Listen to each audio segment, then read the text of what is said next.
हमारे पास दो ऑब्जेक्ट हैं, एक है m1 मास का, एक है m2 मास का। दो ऑब्जेक्ट है, दोनों का मास है m1 m2। दोनों एक दूसरे पे कुछ फोर्स लगा रहे हैं। आपके अर्थ का मास क्या है? 5.9 पूरा रखने की जगह मैं इसको अप्रोक्सीमेटली 5.6 रख देता हूँ। 5.6 जैसे कि आपका सिंपल ये अर्थ है और यहाँ पे आपका मून है। मून क्या कर रहा है कि ऐसे करके चक्कर लगा रहा है अर्थ के चारों तरफ। अर्थ के चारों तरफ चक्कर कैसे लगा पा रहा है? इसका कुछ फोर्स ऑफ अट्रैक्शन है। यहाँ पे एक बंदा है रमन नाम का। रमन नाम का बंदा है, इसका वेट है मानो 40 किलो। हेलो दोस्तों, क्या हाल है आपके? आज हम करेंगे हमारा ग्रेविटेशन चैप्टर, 9th क्लास की साइंस का अगला ही चैप्टर है हमारा। अब तक हमने क्या क्या पढ़ लिया है? हमने मोशन को अच्छे से कवर कर लिया वन शॉट में, हमने force and laws of motion को भी कवर कर लिया है। आज हम करेंगे हमारा ग्रेविटेशन। ग्रेविटेशन क्या चैप्टर है हमारा? ग्रेविटी को सुन के क्या आता है आपके दिमाग में? क्या क्या मेथड होता है हमारा पढ़ाने का? आपने अगर हमारे साथ रेगुलरली वीडियोस देख रहे हो, सारी अपलोड जो हो रही है, तो उसी हिसाब से आपको ये भी पता होगा कि हम क्या करते हैं कि चैप्टर के नाम को लेके चलते हैं। तो चैप्टर का नाम है हमारा ग्रेविटेशन। क्या है ग्रेविटेशन? एक फोर्स ऑफ अट्रैक्शन होता है किसी भी दो ऑब्जेक्ट्स के बीच में, किसी भी दो चीजों के बीच में। जो चीज अट्रैक्ट होती है वो क्या होती है? ग्रेविटेशन की वजह से। वही ग्रेविटेशनल फोर्स है, उसी को लेके पूरा चैप्टर आज बनाया गया। देख लो, बस इतनी छोटी सी चीज है कि फोर्स ऑफ अट्रैक्शन है किसी भी दो ऑब्जेक्ट्स के बीच में, चाहे वो आप और मैं हो सकते हैं, चाहे वो आपका प्लैनेट्स हो सकते हैं, चाहे वो कोई भी डिफरेंट दो पार्टिकल्स हो सकते हैं। बस इतनी सी छोटी सी बात है कि उनके बीच का जो अट्रैक्शन हो रहा है, उनके बीच में जो खिंचाव आ रहा है, वही चीज हमारा क्या है? वही हमारा ग्रेविटेशन है। तो पूरा चैप्टर इसका आज कवर करेंगे वन शॉट के अंदर। तो चलिए स्टार्ट करते हैं। सबसे पहले हमको क्या पढ़ना है? सबसे पहले हमको पढ़ना है ग्रेविटेशन और ग्रेविटी के बीच में फर्क क्या होता है। चैप्टर का नाम ग्रेविटेशन है। पर आपको अभी मेरे को अब आप जल्दी जल्दी ये बताओ कमेंट सेक्शन में कि ग्रेविटेशन और ग्रेविटी में आपको क्या फर्क दिखता है। अभी इसको मत देखो, आप कहीं स्लाइड्स में स्टेटमेंट पढ़ लो, जल्दी सोचो क्या होता है ग्रेविटेशन और ग्रेविटी। अब तक जब तक मैंने अभी ये स्लाइड आगे नहीं करी थी कि फर्क बताओ ग्रेविटेशन और ग्रेविटी के विषय, तो आपके दिमाग में ये चल रहा होगा कि ग्रेविटेशन क्या होता है, जो अर्थ की तरफ खींच रहे हैं हम लोग, हम ग्रेविटेशन की वजह से तो खींच रहे हैं। ये चीज आपके दिमाग में चल रहा होगा एक्चुअली कि ग्रेविटेशन क्या होता है, कि अर्थ जो फोर्स लगा रहे हैं हमारे पर वो ग्रेविटेशन होता है। पर ये चीज गलत है, यही चीज क्लैरिफाई होगी हमारी इसके साथ ग्रेविटेशन और ग्रेविटी के बीच में जब हम डिफरेंस को जानेंगे। तो आइए देखते हैं। सबसे पहले ग्रेविटेशन क्या होता है? ग्रेविटेशन हमारा अर्थ को लेके नहीं होता। ग्रेविटेशन एक फोर्स ऑफ अट्रैक्शन होता है किसी भी दो ऑब्जेक्ट्स को लेके। वो दो ऑब्जेक्ट्स कुछ भी हो सकते हैं, कुछ भी, मतलब जो होते हैं ना, कोई भी चीज है, चाहे वो आपके दो डिफरेंट प्लेनेट हो सकते हैं, चाहे वो आपका अर्थ और मून के बीच में जो लग रहा है, चाहे वो अर्थ और सन के बीच में जो लग रहा है, चाहे वो मून और सन के बीच में लग रहा है, चाहे मेरे और मून के बीच में लग रहा है। मून भी तो मेरे पे लगा रहा है। अब अर्थ के मैं पास ज्यादा हूँ, अर्थ का मास ज्यादा है, तो मैं अर्थ के पास हूँ। अब मैं थोड़ा सा अर्थ की जो ग्रेविटेशनल फोर्स है उसके एक जोन के बाहर निकल जाऊं, तो मैं मून के पास अगर पहुंच जाऊं तो वहां पे उसकी ग्रेविटेशन मेरे को लगने लगी, तो उसके पास खींच के चले जाऊंगा। तो जिसके पास रहूंगा, जिसका मास ज्यादा रहेगा, वहीं मैं खींच के चले आऊंगा। तो ग्रेविटेशनल फोर्स जो होता है वो कोई भी दो ऑब्जेक्ट हो सकता है, कोई भी, जरूरी नहीं कि अर्थ हो। पर ग्रेविटी क्या होता है? ग्रेविटी ही हमारा क्या है? ग्रेविटी ही हमारा, जो आपका अब तक कंफ्यूजन था ना ग्रेविटेशन को लेके, वही हमारी ग्रेविटी है कि अर्थ को लेके वो दो ऑब्जेक्ट्स में से एक ऑब्जेक्ट आपका अर्थ हो जाएगा। उन्हीं दो ऑब्जेक्ट में से जब एक चीज आपका अर्थ हो जाएगा तब वो आपकी ग्रेविटी कहलाएगी। आइए स्टेटमेंट पढ़ते हैं। Gravitation, it is the force of attraction that exist between any two objects in the universe. किन्हीं भी दो ऑब्जेक्ट्स के बीच में लगता है। आइए आगे पढ़ते हैं। ग्रेविटी क्या होती है? Gravity specifically refers to the force of attraction between earth and the other material objects। दो ऑब्जेक्ट में से एक चीज आपकी अर्थ हो जाएगी। while gravitation is a universal concept, gravity is localized effect of earth's gravitational pull। Gravity क्या है कि एक ऑब्जेक्ट ये है, एक ऑब्जेक्ट ये है, इनके बीच में जो फोर्स ऑफ अट्रैक्शन लग रही है, ये फोर्स ऑफ अट्रैक्शन ही आपकी ग्रेविटेशन कहलाती है। वहीं अगर मैं इनमें से एक चीज को मैं बोल दूं कि अर्थ है हमारी, ये कोई हमारी रैंडम ऑब्जेक्ट हो जाएगी, कोई भी रैंडम ऑब्जेक्ट हो जाए, चाहे मून हो जाए, सन हो जाए, कोई भी आपका प्लेनेट हो जाए, या हम ही खुद क्यों ना हो जाए, तब यहाँ पे ये क्या केस बनेगा? ये बन जाएगा आपका ग्रेविटी का। तो उम्मीद है आप समझ गए होंगे ग्रेविटेशन और ग्रेविटी के बीच में क्या फर्क होता है। आइए अब आगे चलते हैं। अब पढ़ते हैं हमारे यूनिवर्सल लॉ ऑफ ग्रेविटेशन। हमारा जो ग्रेविटेशन है उसके ऊपर एक यूनिवर्सल लॉ है जिसको लेके एक फॉर्मूला ड्राइव किया गया है। पहले स्टेटमेंट देखते हैं, फिर फॉर्मूला देखेंगे कैसे है। तो पहले कॉन्सेप्ट समझो कि क्या है। हमारे पास दो ऑब्जेक्ट हैं, एक है m1 मास का, एक है m2 मास का। दो ऑब्जेक्ट है, दोनों का मास है m1 m2।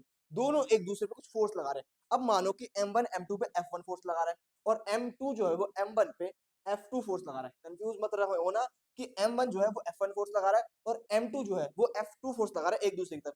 दोनों एक कुछ r डिस्टेंस की दूरी पे रखे गए हैं, कुछ r डिस्टेंस की फिक्स दूरी है इन दोनों के बीच में, वो दूरी के बीच में ये रखे गए हैं। अब ये जो दो एक दूसरे फोर्स लगा रहे हैं उसका हमको डेरिवेशन करनी है, मतलब डेरिवेशन क्या, छोटा सा फॉर्मूला है जो इसी लॉ के हिसाब से हमको दिया गया है एनसीईआरटी में।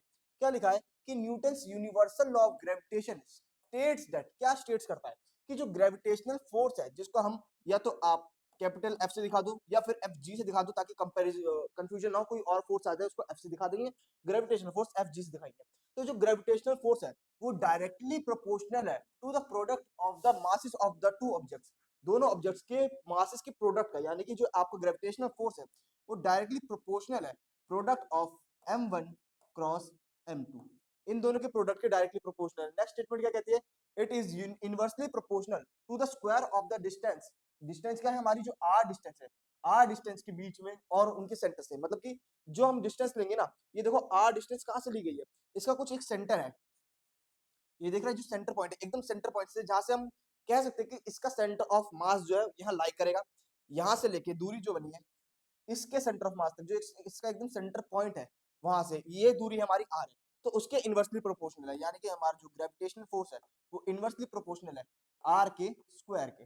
जब ये दोनों चीजें कंबाइन करी जाती हैं, इन दोनों कंबाइन करके हमारा फॉर्मूला बनता है ग्रेविटेशनल फोर्स का इक्वल्स टू में g m1 m2 डिवाइड में r स्क्वायर। अब यहाँ पे ये g क्या आया, ये g आया हमारे जो प्रोपोर्शनलिटी का साइन था, प्रोपोर्शनलिटी का साइन जब भी हटता है तो एक कांस्टेंट आता है, तो ये वही g है, वही g हमारे यहाँ पे ये प्रोपोर्शनलिटी कांस्टेंट शो कर रहा है, जिसकी वैल्यू क्या होती है, देखो फॉर्मूला आपका g m1 m2 अपॉन में r स्क्वायर आ गया।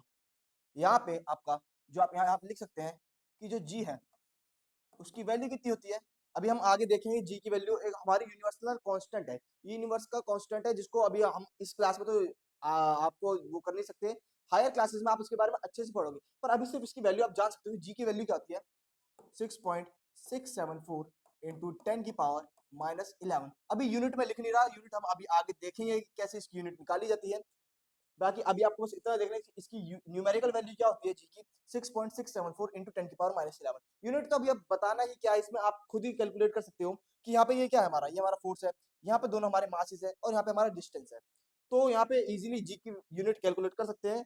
तो चलिए एक बार इसकी यूनिट ही कैलकुलेट कर लेते हैं पहले। यहाँ पे देखते हैं यूनिट ऑफ जी, जी की यूनिट को हम कैलकुलेट करेंगे, यहाँ पे कैसे आएगी, फॉर्मूला क्या था हमारा, फोर्स इक्वल्स टू में जी m1 m2 डिवाइड में r स्क्वायर, ये हमारा फॉर्मूला था। तो यूनिट वाइज हम रख देते, पहले जी को इधर एक तरफ छोड़ देते, जी को मैं एक तरफ छोड़ देता हूँ, बाकी चीजें दूसरी साइड ले जाता हूँ। तो जैसे कि r स्क्वायर इधर आया तो बन गया हमारा f इंटू में r स्क्वायर, और m1 m2 नीचे आ जाएगा तो बचेगा नीचे हमारा m1 प्रोडक्ट में m2, ये चीज बच गई। अगर g को एक साइड छोड़ेंगे तो मैं इधर लिख देता हूँ ऐसे g इक्वल्स टू में f r स्क्वायर अपॉन में m1 m2। अब मैं इसकी डायरेक्ट यूनिट रखता हूँ, जब इनकी यूनिट्स रखी जाएगी तो फोर्स की यूनिट क्या होती है, फोर्स की यूनिट होती है न्यूटन। अब जो आपकी डिस्टेंस है, डिस्टेंस किस में नापी जाएगी, अब दो ऑब्जेक्ट्स है, अब दो ऑब्जेक्ट जो हम पढ़ते हैं ना ग्रेविटेशन, वो बहुत दूर दूर ऑब्जेक्ट्स के बीच में पड़ते हैं, तो हम इनकी यूनिट क्या लेके चलते हैं, वैसे भी जो डिस्टेंस की आपकी जो यूनिट होती है, ऐसा यूनिट होती है वो किलोमीटर में होती है, तो आर की यूनिट जो है वो किलोमीटर हो जाएगी। अब यहाँ पे आर का स्क्वायर है तो किलोमीटर का स्क्वायर हो जाएगा, डिवाइड में आपका m1 m2 है, दोनों मासेस है, मासेस की यूनिट क्या होती है केजी, अब दोनों मासेस है तो केजी इंटू केजी आपका केजी स्क्वायर हो जाएगा। आप इसको ऐसे भी लिख सकते हैं, या फिर अगर आप किलोमीटर या मीटर रख देते हैं कि अगर हम पास के दो ऑब्जेक्ट्स के बीच में बात कर रहे हैं, कोई भी पास के दो ऑब्जेक्ट्स हैं कि मेरे हाथ में इसके बीच में भी कुछ अट्रैक्शन लग रही होगी कि हर एक ऑब्जेक्ट दूसरे ऑब्जेक्ट पे फोर्स लगाता है, वो बात अलग है कि बहुत ज्यादा वीक फोर्स अगर हो जाती है तो फर्क नहीं पड़ता, वरना मेरे पास में अगर यहाँ कोई बंदा खड़ा है सिंपली, तो मेरे उसके बीच में भी एक अट्रैक्शन ऑफ फोर्स लग रहेगा जिसको हम ग्रेविटेशनल फोर्स कहते हैं, मेरे बोर्ड के बीच में भी लग रहा है अट्रैक्शन, मेरे और वॉल्स के बीच में भी लग रहा है, जो हमारा ग्रेविटेशनल फोर्स लग रहा है, हर दो ऑब्जेक्ट्स के बीच में लगता है, हर दो ऑब्जेक्ट चाहे आप आसपास कितनी भी चीजें देख लो, हर दो ऑब्जेक्ट में आपका फोर्स लगता है। तो हम अगर पास की चीजें कैलकुलेट करेंगे तो आप कह सकते हो यहाँ पे आ जाएगा न्यूटन मीटर स्क्वायर पर केजी स्क्वायर। अब आप इसको भी अगर आप कहोगे अब हम बहुत छोटी चीजें देख रहे हैं ग्राम में, अब तो देखने को पार्टिकल्स होते हैं मिलीग्राम माइक्रोग्राम में भी होते हैं, उनमें देख सकते हो, पर यूनिट आपकी ये बनती है न्यूटन मीटर स्क्वायर पर केजी स्क्वायर। ये आपकी ऐसा यूनिट बनती है आपकी जो ग्रेविटेशनल फोर्स होता है उसकी। अब चलिए आगे चलते हैं। ग्राफ पूछा जाता है कि हमारा ग्राफ जो है फोर्स और रेडियस जो आपका आर डिस्टेंस है टोटल, उनके बीच में ग्राफ बनाकर दिखाओ। तो ग्राफ वैसे तो कुछ ऐसा बनता है। अब ये बना कैसे, आइए एक बार इसको देख लेते हैं। इसको मैं हटा देता हूं और हम खुद से ही ग्राफ को यहाँ पे बनाएंगे। क्या करते हैं यहाँ पे कि जब हमको फोर्स और आपकी डिस्टेंस के बीच में ग्राफ चाहिए ना, तो हमको इन दो चीजों के बीच में चाहिए, एक तो ये रही फोर्स और ये आपका डिस्टेंस। तो यानी कि जो आपका फोर्स है वो इनवर्सली प्रोपोर्शनल होता है आर के स्क्वायर के। ये चीज भी हमने पढ़ रखी थी। अब इसी को कैलकुलेट करते हैं कि जैसे कि आपकी जो एक्स और वाई एक्सिस में ग्राफ हम जनरेट कर रहे हैं, तो उसके कोऑर्डिनेट्स कैसे होंगे। यहाँ पे तो आपका 0,0 होगा। ऐसे ही जो आपके आगे के कोऑर्डिनेट्स होंगे, यहाँ पे आपका आ जाएगा 1 2 3 4। अब देखो मैं बहुत छोटे लेवल पे देख रहा हूँ, बहुत छोटे लेवल पे, इसलिए 1 2 3 4 मीटर देख सकते हैं। तो आप इसको 1 किलोमीटर 2 किलोमीटर 3 किलोमीटर ऐसे कर लेते हैं कि इसको किलोमीटर में रख देते हैं। ठीक है, ये हो गया आपका 6, ये हो गया आपका 7। या फिर यहाँ पे 7 रखने की जगह डायरेक्ट हम यहाँ से 5 तक यहाँ पे हमने रख चुके हैं ना ऑलरेडी 5 तक। तो यहाँ पे इनफाइनाइट कर देते कि इनफाइनाइट तक पॉइंट पे देख लेंगे हम। ऐसे ही करते करते यहाँ 5 किलोमीटर आ गया इनफाइनाइट तक। अब ऐसी जब हम, ये तो आपकी दूरी की बात आ गई। अब फोर्स देखते हैं। फोर्स यहाँ से 1 यूनिट लग रही है, यहाँ पे 2 न्यूटन की फोर्स लग रही है, यहाँ 3 4 5 ऐसे कर करके जा जाके हम यहाँ सपोज करते हैं कि यहाँ पे इनफाइनाइट न्यूटन की फोर्स लग रही है। किसमें फोर्स आ रही है, ये न्यूटन में। तो यहाँ दिखा दे न्यूटन में जा रही है फोर्स, ये जो आपकी दूरी है वो किलोमीटर में जा रही है। अब अगर मेरी जब फोर्स 0 हो जाएगी, ये सोचो यहाँ देखो आपकी, जब मैं फोर्स 0 करता हूँ, कब मेरी फोर्स एकदम 0 हो जाएगी। अब मैं इस इक्वेशन में, इसी इक्वेशन के अंदर वैल्यू रखता हूँ, जब मेरी फोर्स 0 हो जाएगी तो 0 इक्वल्स टू 1/r²। तो ऐसे करके r² बराबर में 1/0। यहीं से हम कह सकते हैं कि r की वैल्यू हमारी 1/0 आएगी। और 1/0 जब देखो स्क्वायर वहां जाकर अंडर रूट में जाएगा, अंडर रूट की वैल्यू 1 की 1 हो जाती है और 0 की कुछ वैल्यू नहीं बचेगी। अब 1/0 है जो कि हमारा इनफाइनाइट हो जाएगा। जब हमारी फोर्स की वैल्यू हमने 0 रखी, जब हमारा फोर्स 0 था, तब r हमारी इनफाइनाइट। अब मैं यहाँ छोटी सी टेबल बना देता हूँ कि यहाँ हमने रखा फोर्स, यहाँ हमने रखा r। ठीक है, जब मैंने फोर्स को रखा 0, तो r वैल्यू हमारी बनी इनफाइनाइट। अब सेम चीज जब मैं r के साथ करूं, अब देखो अगर मैं r को 0 रख देता हूं, तो फोर्स क्या आ जाएगा, फोर्स इक्वल्स टू 1/0 का स्क्वायर। 0 का स्क्वायर यानी कि आपका सिंपली 0 ही रह जाएगा। अब 1/0 हमारा इनफाइनाइट ही होता है। तो जब हमने r 0 रखा, तब फोर्स हमारी इनफाइनाइट हो गई। तो यहाँ लिख सकता हूँ कि जब मेरा r 0 था, तब मेरी फोर्स इनफाइनाइट हो गई।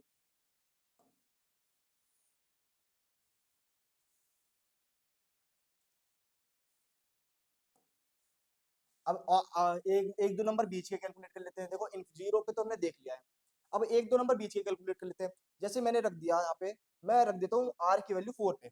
जब मैं r को रख दूंगा 4, तो यहाँ देखो फोर्स इक्वल्स टू 1/4 का स्क्वायर।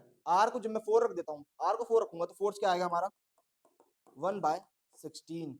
1/16 बहुत ज्यादा छोटी यूनिट हो जाएगी, बहुत ज्यादा छोटी यूनिट। 1/16 कितनी बैठेगी आपकी, 1/16 बैठेगी आपकी 0.06, लगभग इतनी अप्रोक्सीमेटली आपकी बैठेगी 0.06। तब क्या बनेगी, 0.06 कहाँ पड़ेगा, यहाँ पे 1 किलोमीटर की बात हो रही है। यहाँ पे 0.06 कितनी बैठेगी, कुछ एकदम इस पॉइंट पे बैठेगी, इस जगह पे एकदम एकदम स्टार्टिंग की तरफ ही बैठेगी, बहुत कम, क्योंकि आधे से भी कम है ये, बहुत ज्यादा। तो एकदम देख लो ना कि जितनी ज्यादा ये वैल्यू बढ़ रही है, इनवर्सली का क्या मतलब है कि जितनी ज्यादा नीचे वाली वैल्यू बढ़ रही है, उतनी ज्यादा ऊपर वाली वैल्यू जो है घटेगी। तब मैं यहाँ लिख सकता हूँ कि जब मेरी आर क्या थी 4, जब मेरी आर की वैल्यू 4 थी, तब मेरी फोर्स क्या थी 0.06।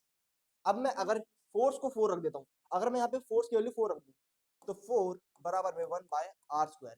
ठीक है, अब r² उधर जाएगा, तो r² बराबर में 1/4 हो गया। इसी हिसाब से यही देख लो आप कि r की वैल्यू अंडर रूट में उधर जाएगा, तो 1/2 बचेगा। अंडर रूट 4 जब हो जाएगा, ये स्क्वायर से यहाँ से हटेगा, यहाँ पे अंडर रूट में जाएगा, तब क्या होगा, अंडर रूट 4 तो हमारा 2 हो जाता है, तो 1/2 हो गया। r की वैल्यू 1/2 यानी कि 0.5 लगभग कुछ हो जाएगी। तो क्या हुआ, जब हमने r की वैल्यू यहाँ पे रखी, आपकी जो r फोर्स था ना, यहाँ पे हमने फोर्स की वैल्यू 4 रखी। जब हमने फोर्स की वैल्यू यहाँ पे 4 रखी, तब r की वैल्यू 0.5 आई। तो यहाँ मैं लिख देता हूँ कि फोर्स की वैल्यू जब मैंने 4 रखी, तो r की वैल्यू 0.5 आई।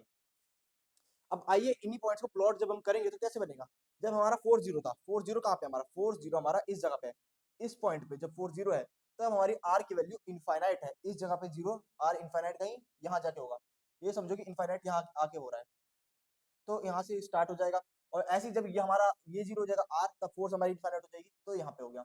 अब देखो वो ग्राफ हमारा कैसे बन रहा था, ऐसे बन रहा था, क्यों, क्योंकि हमने ग्राफ में जो ये स्लोप्स ये पॉइंट्स लिखे ना, ये हमने क्या करा, डॉट डॉट डॉट करके इनफाइनाइट तक दिखा दिया, तो इसलिए दिख रहा है। अब मैं यहाँ पे इनफाइनाइट ना दिखाने की जगह मैं सिर्फ 5 से 6 7 ऐसे तक दिखा देता, अब मैं यहाँ थोड़ी ग्राफ को एंड कर सकता हूँ, ये जो ग्राफ हमारा ऐसे आया है, मैं इसको यहाँ से ले जाके ऐसे एंड नहीं कर सकता, अगर मैं इनफाइनाइट का पॉइंट दिखा देता तब एंड हो जाता, अब वो यहाँ एंड नहीं हो रहा, तो इसका मतलब वो इनफाइनाइट कहीं आगे जाके बहुत दूर जाके कहीं एंड होगा इनफाइनाइट पे जाके, तो इसलिए इसके ग्राफ को हम कुछ इस तरीके से दिखा देते हैं। अब बीच में आप पॉइंट्स देख सकते हो, कुछ इस तरीके से बनेगा कि जब हमारा ये ज्यादा हो रही है तो ये कम हो रहा है, देखो जैसे ही मैं इसमें आगे बढ़ रहा हूँ तो ये कितनी तेजी से घट रहा है, और जब मैं इसको बढ़ा रहा हूँ तो ये कितनी तेजी से घटते जा रहा है, इसलिए इसका ग्राफ ऐसे कर्व आता है।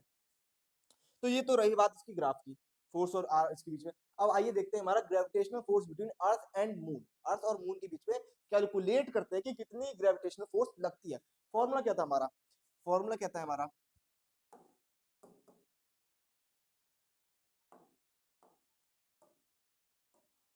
आइए देखते हैं ग्रेविटेशनल फोर्स का फॉर्मूला क्या था हमारा,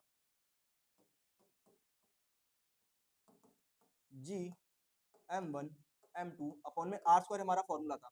तो हम क्या करते हैं, यहाँ पे डायरेक्ट वैल्यू पुट करते हैं, हमको फोर्स ही कैलकुलेट करना है कि फोर्स ऑफ ग्रेविटे जो हमारी ग्रेविटेशनल फोर्स है उसकी वैल्यू क्या आएगी, तो ग्रेविटेशनल फोर्स इक्वल में जी की वैल्यू क्या है, जी की वैल्यू हमने अभी पीछे देखी थी क्या थी, 6.674 इंटू 10⁻11 न्यूटन मीटर स्क्वायर पर केजी स्क्वायर, तो 6.674 इंटू 10⁻11। अब यूनिट अभी मैं रख नहीं था, यूनिट हमको डायरेक्ट क्या आएगी सॉल्व करने के बाद, हमारी फोर्स है तो फोर्स न्यूटन में ही आएगी कट के, तो यूनिट रखने की इतनी जरूरत नहीं है। अगला क्या था, m1 और m2 में से एक मास हमारा अर्थ का मास है और एक मास हमारा मून का मास है, तो वो चीज मैंने यहाँ लिख दी ऑलरेडी कि मास ऑफ अर्थ ये है, मास ऑफ मून हमारा ये है, तो डायरेक्ट वैल्यू हम यहाँ रखते हैं। आपके अर्थ का मास क्या है 5.9, पूरा रखने की जगह मैं इसको अप्रोक्सीमेटली 5.6 रख देता हूँ,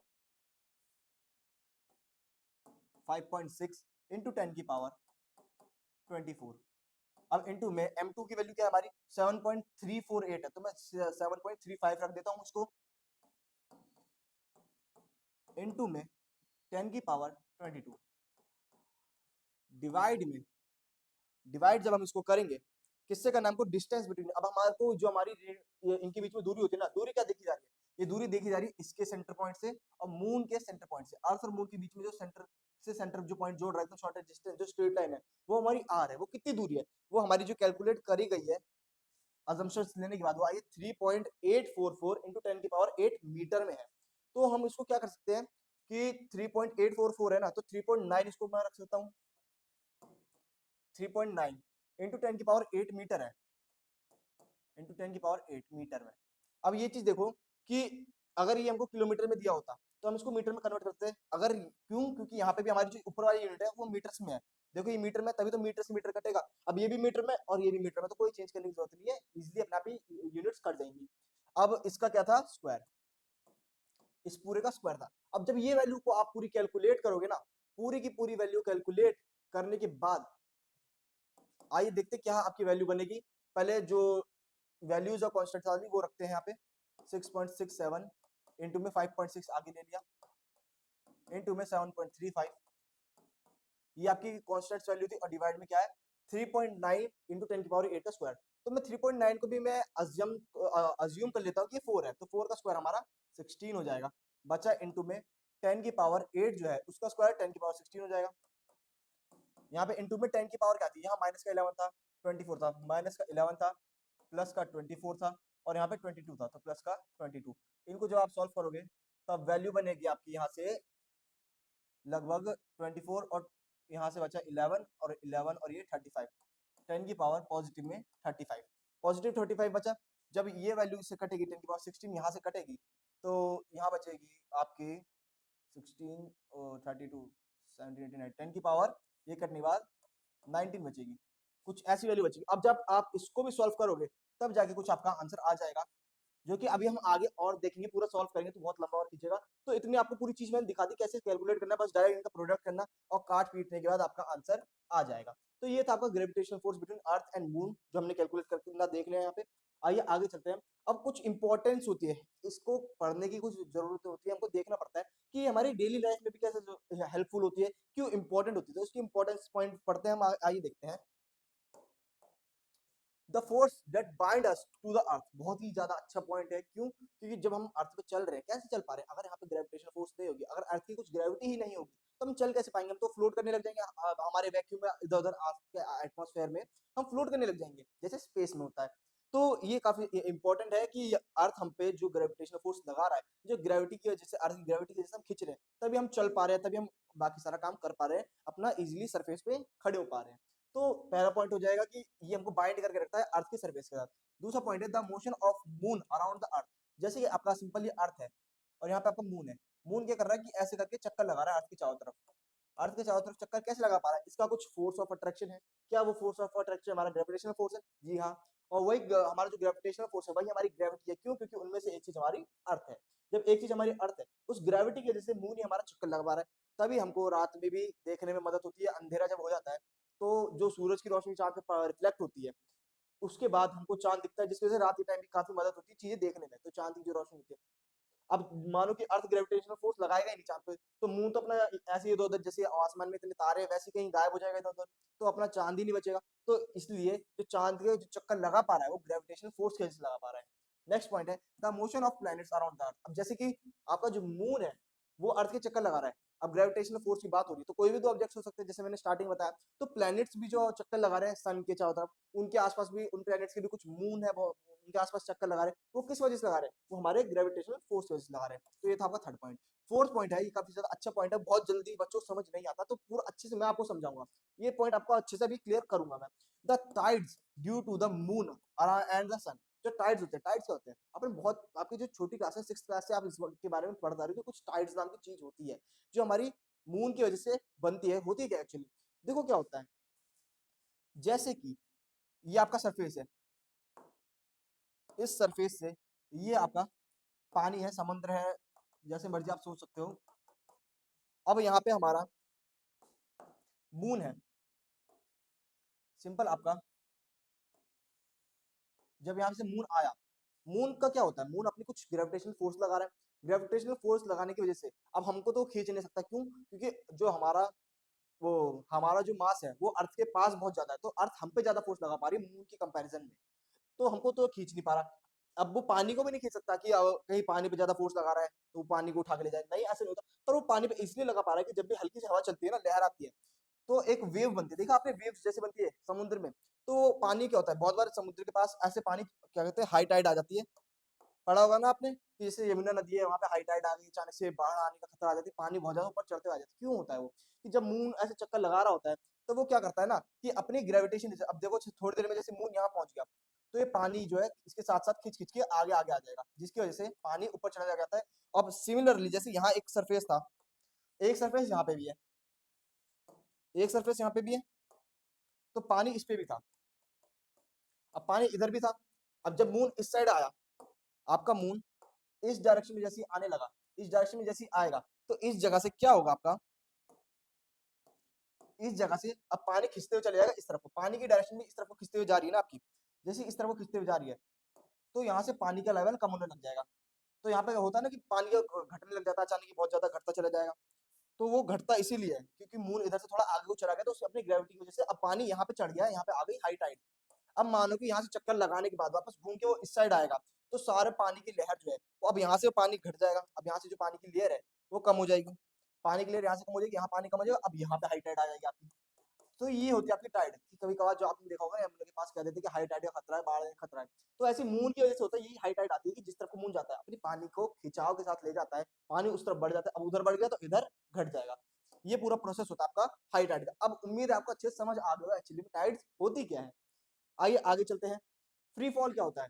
free fall motion under gravity. आपने अब ये मत सोचना कि मैंने ऐसे सिंपली कोई ऑब्जेक्ट छोड़ दिया वो गिर रहा है वो फ्री फॉल हो रहा है, वो नहीं, वो चीज नहीं होती। फ्री फॉल होता है कि जब भी कोई चीज गिर रही हो, उस गिरते टाइम वो जो उसका प्रोसेस है, वो जो गिरने की ड्यूरेशन है, उस टाइम उसमें कोई भी फोर्स ना लगे कि आप ऐसे करके फेंक रहे हो, तब आपके मस्कुलर फोर्स लगी है, तो फोर्स लग रही है आपकी, आपने ऐसे छोड़ दिया सिंपली, तब उस पर एयर रेजिस्टेंस की फोर्स लग रही है, ग्रेविटेशनल फोर्स लग रही है, तब वो नीचे जा रहा है।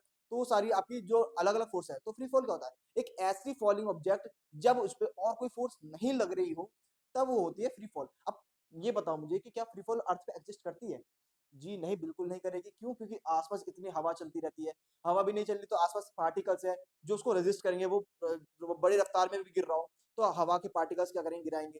एयर रेजिस्ट करेगा, वो थोड़ा डगमगा जाएगी अपने रास्ते से। यही चीज अगर मैं स्पेस में करूँ, स्पेस में ऐसे करके छोड़ दूं तो बहुत धीरे धीरे, क्यों, वहां पे वैक्यूम है, वो धीरे धीरे धीरे धीरे नीचे जाएगी अपने हिसाब से। तो वो होता है हमारा फ्री फॉल।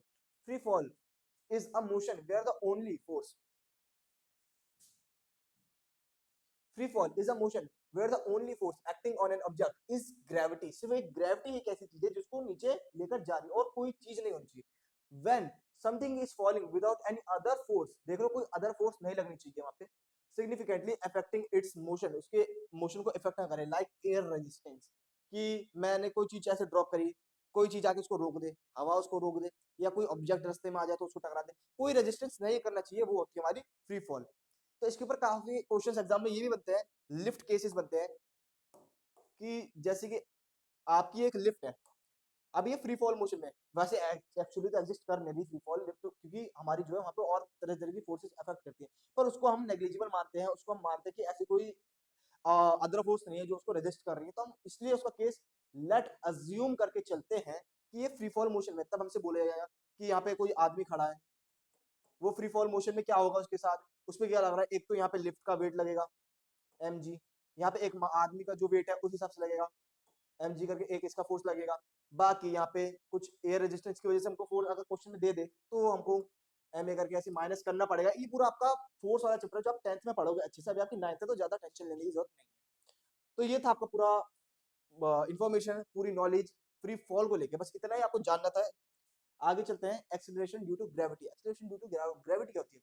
अब एक्सेलरेशन हमने पढ़ा था मोशन वाले चैप्टर में, कि किसी भी चीज को कोई एक्सेलरेट कर दे, कोई बढ़ा दे, घटा दे, क्या होता है, वो एक्सेलरेशन होता है। कि आप गाड़ी चला रहे हो तो आपने एक्सेलरेटर खींच दिया, उसको नाम ही क्यों कहते हैं एक्सेलरेटर, कहते क्यों है, क्यों एक्सेलरेट करता है आपकी स्पीड को। आपने जैसे इसको घुमाया तो गाड़ी की रफ्तार बढ़ गई, यानी कि एक पर्टिकुलर टाइम में स्पीड को बढ़ाना या फिर घटाना, ये होता है आपका एक्सेलरेशन। अब अगर आप बढ़ा रहे हो तो एक्सेलरेशन हो गया, अब घटाने में आप उसको एक्सेलरेशन, वो होती तो एक्सेलरेशन पर वो नेगेटिव एक्सेलरेशन कहोगे या फिर रिटार्डेशन कहोगे आप उसे। तो अब एक्सेलरेशन ड्यू टू ग्रेविटी क्या होता है, कि सिंपली आपने देखा एक स्काई डाइवर होता है, जैसे ही वो प्लेन से कूदता है तो कूदने के बाद पहले उसकी रफ्तार कम होती है, जैसे ही वो अर्थ के पास आता जाता है उसकी रफ्तार बढ़ती चली जाती है बहुत तेजी से। ऐसे ही कोई अगर स्पेस से कोई ऑब्जेक्ट अगर अर्थ के एटमॉस्फेयर में एंटर कर जाता है ना, तो क्या देखा आपने कि उसमें आग लग जाती है। क्यों लग जाती है? क्योंकि स्टार्टिंग में उसकी रफ्तार कम होती है, अब वो धीरे धीरे नीचे गिरता जा रहा है तो उसकी जो रफ्तार है वो बढ़ती जा रही है तो इतनी ज्यादा बढ़ जाती है कि जैसे ये ऑब्जेक्ट गिर रहा है, बहुत रफ्तार में आने लग गया ना, तो आसपास जो एयर है वो इस पर टकरा टकरा के जा रही है बहुत तेजी से, वो हवा को चीरते हुए जा रहा होगा, वो जो रगड़ के जा रही है ना हवा, वो हवा जो उस पर रगड़न मार रही थी इस वजह से गर्म हो जाता है, गर्म होते होते वो इतना गर्म हो जाता है कि उसमें आग लग जाती है। तो वो होता है हमारा एक्सीलरेशन ड्यू टू ग्रेविटी की वजह से। It is the rate at which object accelerates when it free fall due to earth's gravitational pull, कि अर्थ की ग्रेविटेशनल पुल की वजह से वो फ्री फॉल हो रहा है, तब वो हमारा एक्सीलरेशन ड्यू टू ग्रेविटी लगता है कि उसकी स्पीड बढ़ती जा रही है। इसको भी अभी हम आगे कैलकुलेट करेंगे कि क्या इसकी वैल्यू आती है। आगे नेक्स्ट पॉइंट है हमारा acceleration due to gravity on earth surface. ये चीज अभी हम आगे कैलकुलेट करेंगे, पहले आप यहाँ देख लो, the acceleration due to gravity on earth surface which is approximately कितनी होती है, 9.8 into 10 to the power 9.8 metre per second square, ये होती है आपकी इसकी वैल्यू। अभी आप इसको हम आगे कैलकुलेट करेंगे। इसको जो डिनोट करा जाता है वो स्मॉल जी से डिनोट करा जाता है, ये चीज आपने देखी होगी। जैसे हमारा फोर्स क्या होता है, फोर्स हमारा मास इंटू एक्सेलरेशन होता है। अब अगर यहाँ पे मैं ग्रेविटी की बात कर रहा हूँ तो यही एक्सेलरेशन आपकी एक्सेलरेशन ड्यू टू ग्रेविटी हो जाएगी, तब फोर्स हमारा हो जाएगा m इंटू में g। यही होता है हमारा एक्सेलरेशन ड्यू टू ग्रेविटी वाला फोर्स। आइए इसको आप कैलकुलेट करते हैं कि इसकी 9 पॉइंट वैल्यू बनी कैसे। Calculation of acceleration due to gravity, तो फॉर्मूला हमारा ये यूज होता है, ये बना कैसे एक्चुअली, देखो जब आपका कोई ऑब्जेक्ट फ्री फॉल कर रहा है, ये आपकी अर्थ की सरफेस है, ये आपकी अर्थ की सरफेस है, यहाँ से कोई ऑब्जेक्ट फ्री फॉल कर रहा है, फ्री फॉल करने का जैसे इस पे इसका जो वेट होगा, लेट सपोज इसका कोई m स्मॉल m वेट है, अर्थ का जो मास है वो कैपिटल m है आपका, तो स्मॉल m मास की वजह से एक्सेलरेशन ड्यू टू ग्रेविटी लग रही है, तो mg की वजह से नीचे गिर रहा है, mg की वजह से नीचे गिर रहा है। अब जो अर्थ है वो इस पे कुछ ग्रेविटेशनल फोर्स भी लगा रहा है, जो इस पे कुछ ग्रेविटेशनल फोर्स लगा रहा है वो कैपिटल mg है। तो आइए उसी चीज को यहाँ पे कैलकुलेट करते हैं कि जब दोनों के बीच में फोर्स ऑफ अट्रैक्शन लगता है ना, हमने क्या पढ़ा था कि देखो दो ऑब्जेक्ट्स होते हैं तो दोनों एक दूसरे फोर्स लगाते हैं, इसका मास m, इसका मास m2, m1 m2, force F1 F2 हो रहा है, तो फोर्स क्या होता है, मास इनटू एक्सीलरेशन ही होता है। तो वही चीज यहाँ पे हमको दिखा रखी है कि दो ऑब्जेक्ट, आपकी अर्थ की सरफेस है और यहाँ से ऑब्जेक्ट गिर रहा है, तो ये कुछ F1 फोर्स लगा रहा है, F1 या फिर आप कह सकते हो स्मॉल m और g, और ये भी कुछ इस पे फोर्स लगा रहा होगा F2, इसका मास क्या है कैपिटल M और g। तो ऐसे करके ये चीज हमको कैलकुलेट करनी है। हमारा क्या होता है जब ये दोनों एक दूसरे के बराबर होते हैं ना, क्या एक बराबर है, ये तो फोर्स लगा रहे हैं, तब हमारा फोर्स जो हमारी ग्रेविटेशनल फोर्स है वो बराबर आ जाती है फोर्स जो हमारी इसको गिरते टाइम मिल रही है, जो इसकी खुद की कुछ फोर्स होगी ना जिस वजह से गिर रहा है, वो फोर्स जब दोनों बराबर हो जाती है तो ग्रेविटेशनल फोर्स क्या होते हैं हमारी जी m1, या फिर हम स्मॉल m और कैपिटल M से कर देते हैं कि स्मॉल m ऑब्जेक्ट का मास है, कैपिटल M हमारा अर्थ का मास है, तो जी m1 स्मॉल वाला और जो m2 है वो कैपिटल M है, डिवाइड में आपका है आर स्क्वायर। आर स्क्वायर क्या है हमारा, आर जो हमारी डिस्टेंस है इन दोनों ऑब्जेक्ट के बीच में, यहाँ मैं दिखा देता हूँ, ये जो हमारी डिस्टेंस है ये हमारी आर है, ये हमारी किसके बराबर है, ये हमारी इस फोर्स के बराबर है, यानी कि जो हमारा स्मॉल m वाला मास है ऑब्जेक्ट उसकी फोर्स है ना, और एक्सेलरेशन ड्यू टू ग्रेविटी लग रही है इस पे। तब यहाँ से जब आप देखोगे तो यहाँ से ये वाले स्मॉल m से स्मॉल m कट जाएगा, तब आपकी जो एक्सेलरेशन ड्यू टू ग्रेविटी उसकी वैल्यू आ जाएगी capital G capital M upon में आर स्क्वायर। यही चीज हमारा है कि जो आपका एक्सेलरेशन ड्यू टू ग्रेविटी है वो G M mass of earth है ना, देखो कैपिटल M और अपॉन में डिस्टेंस का स्क्वायर, जो मैंने आर दिखा यहाँ डी लिखा है। तो ऐसे करके इसको कैलकुलेट करते हैं। आइए डायरेक्ट वैल्यू हमको गिवन है, अब इसको रखेंगे तो वैल्यू आ जाएगी। जी की वैल्यू क्या होती है हमारी 6.67 इंटू 10 की पावर -11, ये होती है हमारी जी की वैल्यू। अब हमारा जो मास है अर्थ का वो यहाँ गिवन है 5.9, जिसको मैं 6 लिख लेता हूँ डायरेक्ट, 6 इंटू 10 की पावर 24। अब डिवाइड क्या है हमारा डिस्टेंस का स्क्वायर, डिस्टेंस क्या है हमारा, जो डिस्टेंस हमारी अर्थ की रेडियस है उसको मान के चलते हैं, तो 6.4 इंटू 10 की पावर 6, 6.4 इंटू 10 की पावर 6। इसको जब कैलकुलेट करेंगे देखो क्या बनेगा, अब यहाँ पे 6.67 है और यहाँ पे 6.4 है, तो ये लगभग कितने पर से जाएगा, 6.4 और 6.67 है, तो ये 1 पॉइंट समथिंग कुछ जाएगा, तो मैं 1.1 मान के चल लेता हूँ, वैसे तो कम ही जाएगा तो मैं अप्रोक्सीमेटली 1.1 मान के चल लेता हूँ।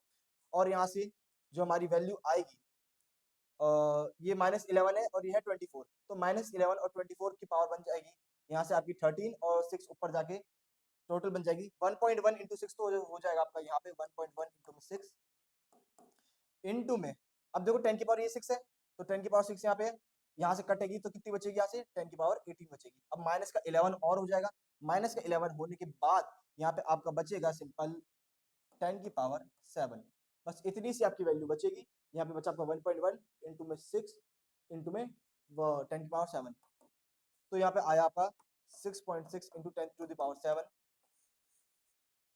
एक सेकेंड बस, अब देखो थोड़ा सा मेरे को लग रहा है कैलकुलेशन मिस्टेक है, बाकी मेन प्रोसेस तो आपका यही है, जो ये फॉर्मूला आया था और ये जो आपकी वैल्यूज आई थी बस इनको पुट करो, ये जिस तरीके से मैंने बताया इस तरह से मल्टीप्लाई करो। अब देखो हमने बहुत सी चीजें अज्यूम करके चली थी, अब डायरेक्ट अब इसको देखा जाए, हम कैलकुलेटर लेके बैठा जाए एकदम माइक्रो लेवल पे जाए कैलकुलेट करें, तब हमारी इसको सॉल्व करने के बाद जो जी की वैल्यू है वो 9.8 मीटर पर सेकेंड स्क्वायर आएगी। तो ऐसे ही इसको कैलकुलेट करना है, बाकी आपका आंसर यही आएगा। मेन प्रोसेस ये था, अब बहुत सी चीजें हमने अज्यूम करके चली तो थोड़ा सा आगे पीछे बैठ गए आंसर, बाकी यही आपका मेन फॉर्मूला था एक्सीलरेशन ड्यू टू ग्रेविटी का। आइए अब आगे चलते हैं। अब हमारा मास और वेट, जिसको हमने ऑलरेडी फोर्स वाला जो चैप्टर था ना हमारा, पहले हमने मोशन वाला पढ़ा, फिर force and laws of motion पढ़ा, तब वही तो हमने इसके बारे में पढ़ा था, तो मैं एक बार दोबारा बता देता हूँ कि हमारा मास, मास क्या होता है कि हमारा किसी भी हर एक ऑब्जेक्ट का कुछ मास होता है, कुछ उसके अंदर पार्टिकल जो है एग्जिस्ट कर रहे हैं जिस हिसाब से उसका कुछ मास होगा। जैसे कि मैंने वहां पे एग्जांपल बताया था कि यहाँ पे आपकी कोस्को की बॉल है, यहाँ पे आपकी लेदर की बॉल है, तो दोनों में से मास किसका ज्यादा है, लेदर की बॉल का ज्यादा है। क्यों, क्योंकि कोस्को की बॉल अंदर से एम्प्टी होती है पूरी और लेदर की बॉल अंदर से भरी हुई होती है, तो इसका मास ज्यादा हो जाता है, इसका वेट ज्यादा हो जाता है। तो इससे पता चलता है कि मास एक्चुअली होता क्या है। तो यहाँ स्टेटमेंट पढ़ते हैं, the amount of matter in an object it is constant regardless of location and its measure in kilograms, KG में इसको मेजर करा जाता है in the SI system. Mass is a scalar quantity, जी हाँ, ये मैंने तब भी बताया था कि मास एक स्केलर क्वांटिटी होती है। क्यों, क्योंकि इसमें कोई डायरेक्शन होती नहीं। अब मैं बोलूं कि ये मेरे पे 10 ग्राम का स्टाइलर है, 10 ग्राम का पेन है। अब मैं बोलूँ कहाँ पे है, ईस्ट में 10 ग्राम का है तो वेस्ट में भी तो 10 ग्राम का होगा। अब मैं साउथ पोल में चले जाऊँ, वहां भी तो 10 ग्राम का होगा, वेट थोड़ी चेंज हो जाएगा। वो अलग बात है कि हमारे पोल्स में थोड़ा वेट चेंज होता है, क्योंकि हमारा जो अर्थ है वो एक्चुअली पूरी स्फेरिकल नहीं है, थोड़ी ओवल शेप की है। जिस वजह से अब देखो, अगर ये सेंटर पॉइंट है, यहाँ से दूरी अलग है और यहाँ से दूरी अलग है। अब दोनों दूरी अलग होने की वजह से हमारा जो ग्रेविटेशनल फोर्स है वो थोड़ी सी चेंज होती है, इसलिए मास वेट में होता है फर्क। ये बाकी इतने इंपॉर्टेंट नहीं है आपको, ये आप 10th क्लास में पढ़ोगे, 10th क्लास में भी फोर्स वाला चैप्टर है आपका। तो यहाँ पे इसकी स्केलर क्वांटिटी होती है, क्यों यहाँ पे डायरेक्शन की वो नहीं होती, कोई मौजूदगी जरूरत नहीं होती, और इसलिए कहते हैं ये हमेशा पॉजिटिव होता है। अब किसी का मास नेगेटिव थोड़ी जा सकता है। अब नेक्स्ट है आपका वेट। वेट क्या होता है? वेट हम इसको अभी आप यहाँ पढ़ सकते हो, डायरेक्ट स्टेटमेंट मैं बताता हूँ वेट एक्चुअली होता क्या है। अब जैसे कि मैं बोलूँ, कोई बंदा है यहाँ पे, एक बंदा है रमन नाम का, रमन नाम का बंदा है, इसका वेट है मानो 40 किलो। अब हम क्या पढ़ते हैं कि ये वेइंग मशीन पे गया, एक वेइंग मशीन पे गया, वहां पे स्केल पे रीडिंग आई 40 केजी की इसकी रीडिंग आई, उस वेइंग मशीन की, जो वेट वाली मशीन थी उसकी रीडिंग आई। तो हम क्या कहते हैं कि इसका वेट 40 किलो है, पर एक्चुअली ये वेट नहीं होता। जो वेइंग मशीन हमको बता रहा है ना, वो एक्चुअली बता रहा है इसका मास, इसका मास है आपका 40 केजी। 40 केजी क्या है? मास है इसका, वेट नहीं है। वेट क्या होता है? वेट तुम्हारा तब आएगा, वेट क्या होता है? एक हमारा फोर्स होता है। देखो ना, यहाँ पे इसकी यूनिट क्या है? केजी है ना।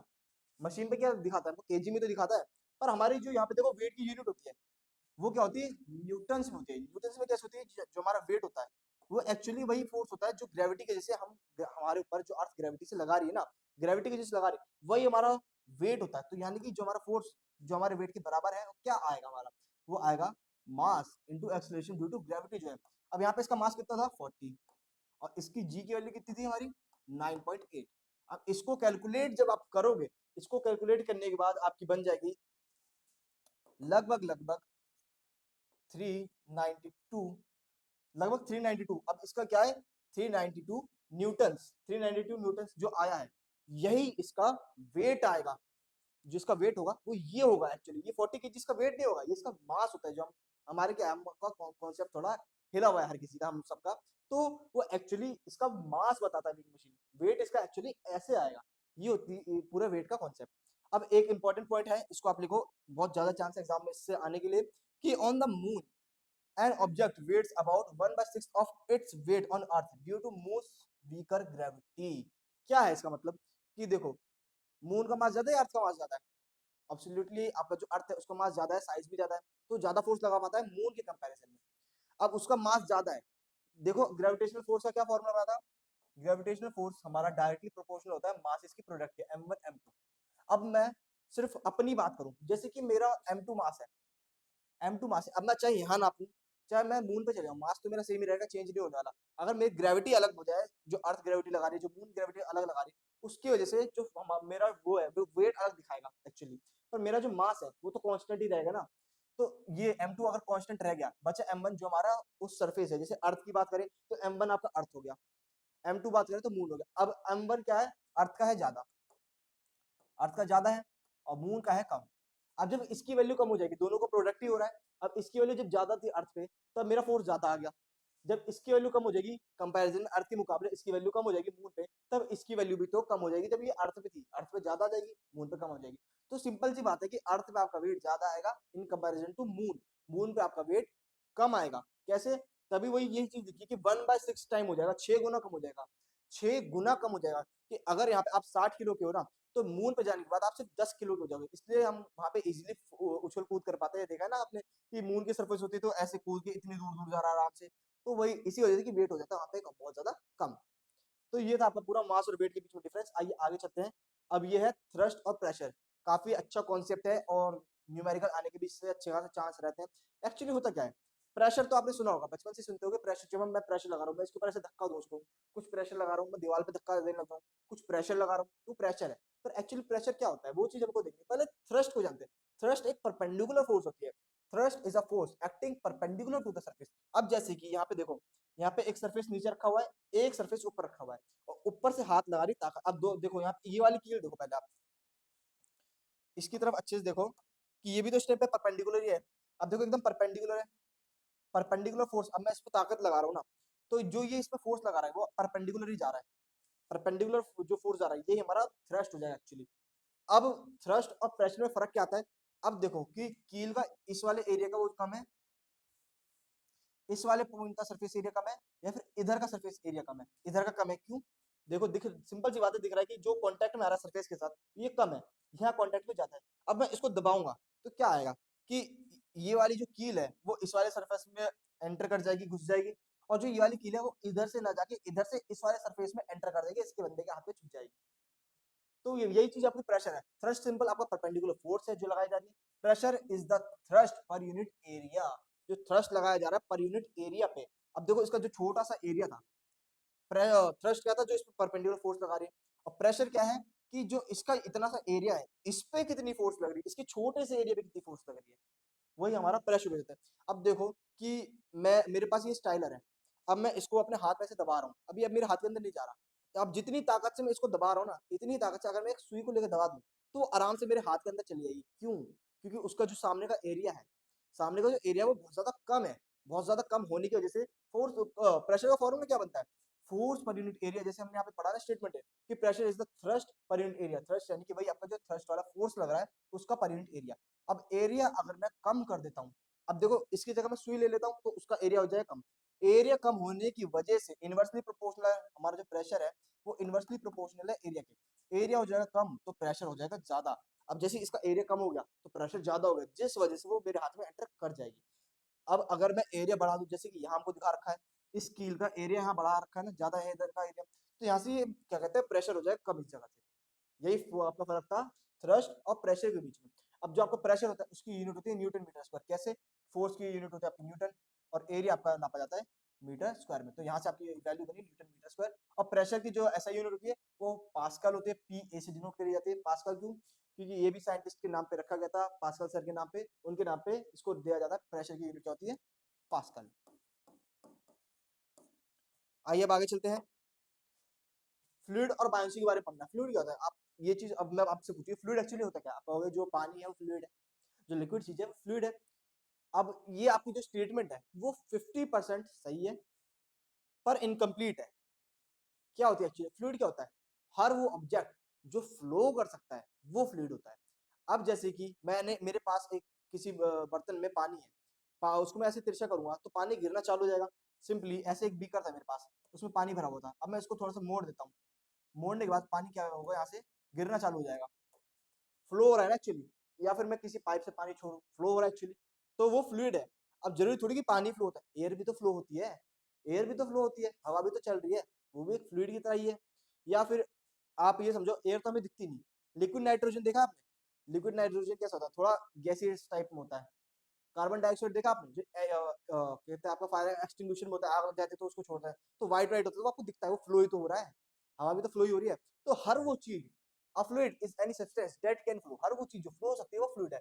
This includes liquid and gases, वो चीज होती है, दोनों चीज हो सकती है जो आपकी फ्लो हो सकती है वो फ्लूइड होती है। दे exert force in all direction bases and walls if placed in any container। क्या मतलब है इसका? कि जैसे कि इधर देखो, जैसे कि यहाँ पे मेरे को एक कंटेनर है, कंटेनर में मैं यार भर देता हूँ फ्लूइड को, ऐसा यहाँ मैंने फ्लूइड भर दिया। फ्लूइड भरने के बाद अब ये क्या करेगा कि ये चारों तरफ लगाएगा प्रेशर। पानी जो है वो दीवारों पे हर तरफ, हर तरफ, हर कोने में, हर एंगल में, अगर पूरी तरह से ऊपर तक भरा हुआ है, कोई गैस नहीं है, तो वो ऊपर की तरफ भी हर तरफ बराबर फोर्स लगा चारों तरफ। अब मैं इसके अंदर कोई सॉलिड ऑब्जेक्ट रख दूं, चाहे यहाँ पानी नहीं, मैं कोई यहाँ पे ईंट वीट रख दूं, तो वो क्या करेगा? सिर्फ नीचे के साइड अपना फोर्स लगाएगा अपने वेट के हिसाब से।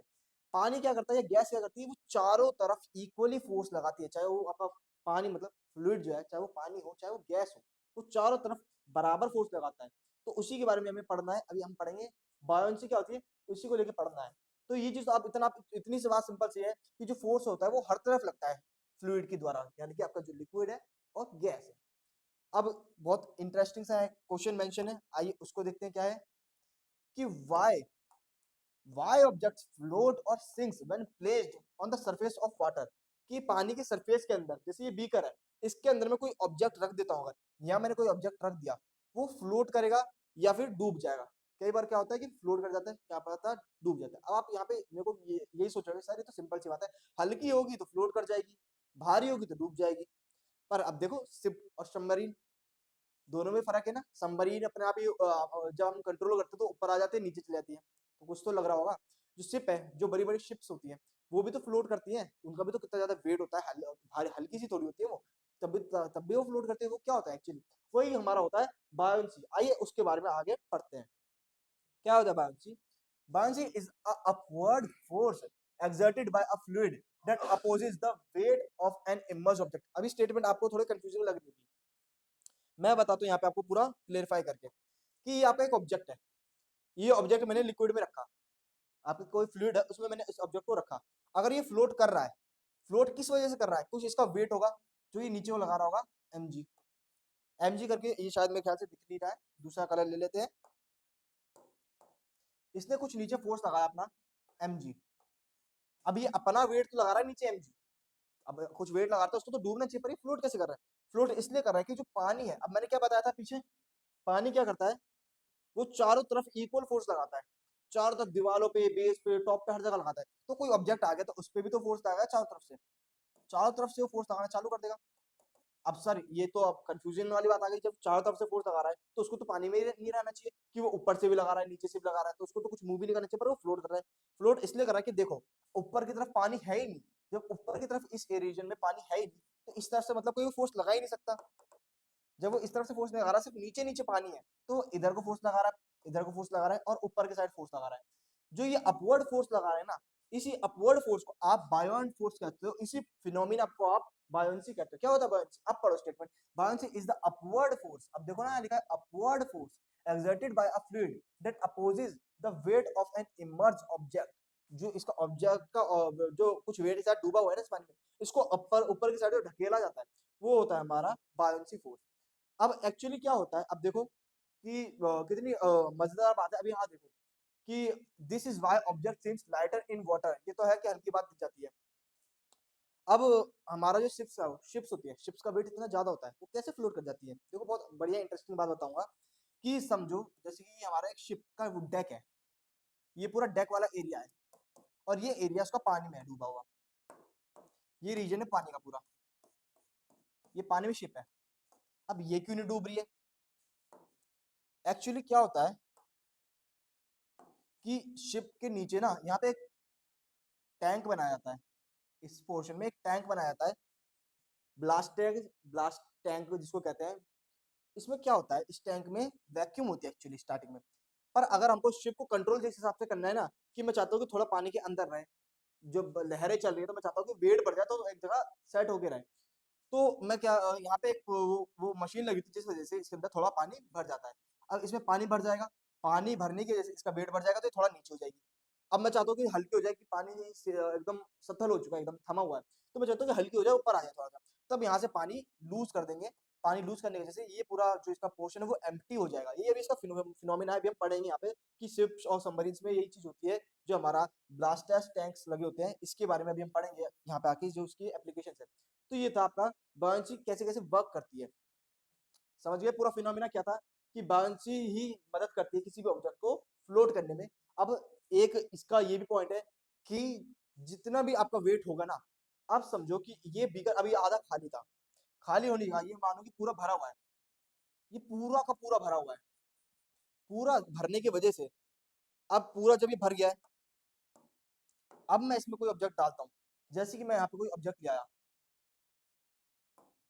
यहाँ से मैं एक ऑब्जेक्ट लेकर आया, इस ऑब्जेक्ट को जैसे मैं इसमें डालूंगा तो इसका कुछ वेट होगा mg, mg कुछ वेट होगा, तो ये इसी हिसाब से पानी यहाँ से हटाएगा सरफेस में से। जैसे कि ये ब्लॉक था आपका ये वाला, ये ब्लॉक आधा डूबा हुआ है और आधा फ्लोट कर रहा है, तो जितना इसका वेट पानी के अंदर जाएगा ना, जितना इसका ये वाला पोर्शन है दिख रहा है आपको, ये वाला पोर्शन जितना पानी के जाएगा, वो उतना एरिया वहां से पानी का रिमूव कर देगा। अब जैसे ये ऊपर तक भरा होता ना, और ये इतना यहाँ से पानी के अंदर जाता, तो जितना इसके अंदर गया उतना पानी यहाँ से ये फेंक देता। तो आपका जो बायोट फोर्स है वो कैसे कैलकुलेट करा जाता है, ये वही फोर्स है जो इस पे लगा रहा है, जो इसका वेट होगा, जो वेट हमारा समझो कि ये ब्लॉक है। अब यहाँ पे समझो कि इसको कैसे कैलकुलेट करा जाता है, ये बीकर है, बीकर में भरा हुआ है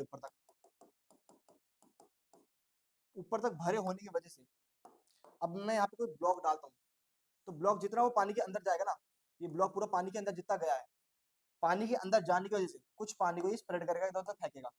अब पानी ये इसके अंदर जाएगा तो पानी बिखरेगा कुछ यहाँ से। तो ये जो पानी बिखरा है ये किसके बराबर है? ये जो इसका वेट लगा है, यानी कि जो इसका बायोन फोर्स लगा है, दोनों बराबर ही तो है, तभी तो ये फ्लोट कर रहा है कि बायोन फोर्स ऊपर लग रही है, इसका वेट नीचे लग रहा है। तो जो आपका बायोन फोर्स है, या फिर आप जो कह सकते हो कि आपका जो वेट है ऑब्जेक्ट का, दोनों बराबर है, वही किसके बराबर आ जाएगा? जो वाटर डिस्प्लेस्ड हुआ है, ऐसे कैलकुलेट करा जाता है कि जितना पानी इस बीकर में से हट गया है वो किसके बराबर होगा? वो इसके वेट के बराबर होगा। और इसका वेट किसके बराबर है? वो बायोन फोर्स के बराबर है, कि जितना उसका वेट लग रहा है उतना ही बायोन फोर्स लग रहा है। तो पानी जितना हटाया है बीकर में से वो किसके बराबर आएगा? आपका बायोन फोर्स के। तो ये पूरा था कॉन्सेप्ट आपका बायोन्सी के बारे में। अब आइए पढ़ते हैं आर्किमिडीज प्रिंसिपल, जो हमको यही चीज बताता है, जो मैंने अभी आपको बताया ना, पूरा समझा, वही हमारा क्या है, उसी का नाम आपको आर्किमिडीज प्रिंसिपल के तौर पर दिया जाता है। पढ़ो अब statement. It states that when an object is emerged, जब वो को डुबाया जाता है कंप्लीटली या पार्शियली, कि ये पूरा डूब जाए या फिर आधा डूब जाए, तो उसमें से फ्लूइड में से जितना अपवर्ड फोर्स लगेगा, ये क्या फोर्स है? वही आपकी बायोन्सी फोर्स है। जो उसका अपवर्ड फोर्स लगेगा on an object exerted by fluid is equal to the weight of the fluid that the object displaces, कि वो ऑब्जेक्ट जितना पानी, जितना फ्लूइड, जितना वो फ्लूइड को वहां से डिस्प्लेस कर रहा है, वो किसके बराबर होगा? आपके उसके वेट के बराबर होगा, और वही बराबर होगा उसके बायोन्सी फोर्स के। तो ये तो आपका आर्किमिडीज प्रिंसिपल। अब मैं डायरेक्ट आपको आर्किमिडीज प्रिंसिपल बताता तो थोड़ी कंफ्यूजन होती, तो वही चीज मैंने आपको यहाँ पे पूरा अच्छे से एक्सप्लेन कर दिया है कि जब ऑब्जेक्ट जितना डिप होगा, जितना पानी के अंदर चला गया, वो कुछ पानी हटाएगा, वो पानी आपके बायोन फोर्स के बराबर आ जाएगा। अब पढ़ते हैं लास्ट टॉपिक है आपका एप्लीकेशंस ऑफ आर्किमिडीज प्रिंसिपल।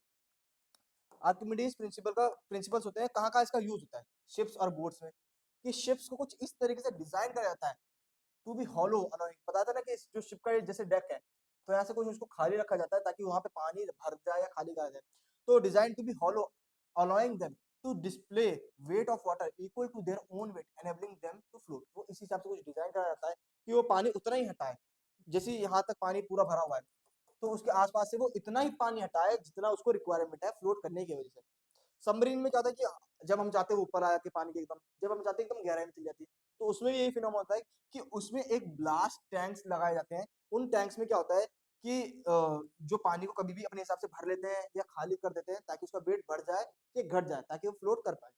तो दे use blast tanks to take in और expel water to adjust their weight and control whether they rise, यानी कि जो कहते पानी के ऊपर आना है या फिर सिंक पानी के नीचे जाने के लिए, या फिर remain submerged आधा डूबा हुआ पूरा डूबने के लिए या ऊपर आने के लिए, यही फिनोमेना पूरा यूज होता है। आपका है hot air balloon. Hot air balloon में क्या होता है? जो गर्म हवा होती है ना, वो कम डेंस होती है। जो हॉट एयर बलून, हम क्या सोचते थे बचपन से कि आपने वो देखा है कि घरों के पास आता है सिलेंडर वाला, आता है जो गुब्बारों में हवा भर के देता है सिलेंडर की, तो वो हवा में उड़ते हैं बहुत देर तक।